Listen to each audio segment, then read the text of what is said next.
Welcome back. I'm sure it's time that you figure out what you're going to do with those potatoes that have been patiently sitting in your fruit basket. So you might as well make some hash browns, as there really isn't a simpler potato recipe that tastes this good. Begin with the featured customer, the potato of course. This is a russet potato, a type that works well in this application because of its high starch level, which gives it the opportunity to get a nice golden brown color. However, any potato can be used, as long as it can be grated. Start by cutting the potato in half, peeling it, and then grating it over a large hole grater. Be quick because the potatoes can turn a reddish color if you let them sit out too long while grating. This is known as oxidizing.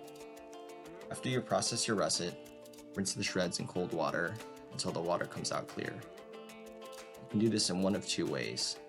Either place them in a bowl and soak them in water, drain, and repeat a couple times, or rinse them in a colander under the faucet.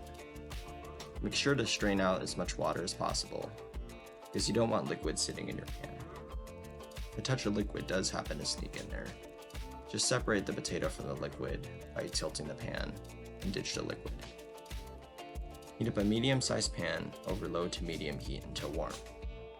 Add about a half tablespoon of olive oil and a touch of butter. If you want to be on the healthier side, use less butter. If you want a crispier crust, use more. Whenever I use butter, I almost always put olive oil because the olive oil prevents the butter from burning at higher heat. Let those two heat up before adding the potato. After adding it and spreading it out, you're going to season it immediately with salt and pepper and/or other spices if desired. The salt will begin to draw out moisture from the potato, allowing it to cook and crisp faster. Cook the potato for 10 to 15 minutes total, over low to medium heat, or until you're satisfied with the crispness and the doneness. Do this by first leaving the initial bottom part to cook for at least 4 minutes, very important step, and then doing several flips every 2 to 3 minutes to let the other surfaces crisp and interior cook through. Each time before you flip, lift up a small segment to make sure it has some nice golden brown development. If there's ever a lot of steam or a burnt smell, just turn the heat down and check what's going on. And remember, if you're ever unsure about the doneness, just taste it. This is the greatest tool in your arsenal that you need to take advantage of. When satisfied with the crisp factor and internal flavor, finish with a little butter.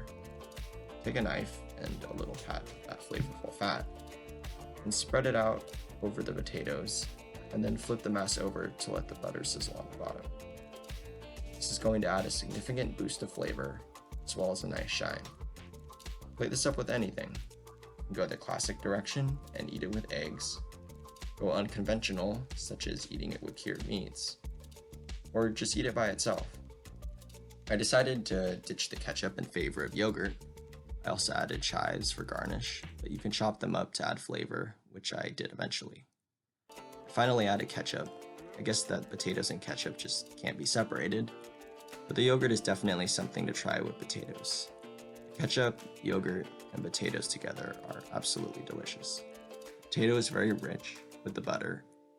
There's no reminiscence of that occasional grainy texture potatoes can have. All in all, there may not be a better quote-unquote bang for your buck dish, so please give this a try.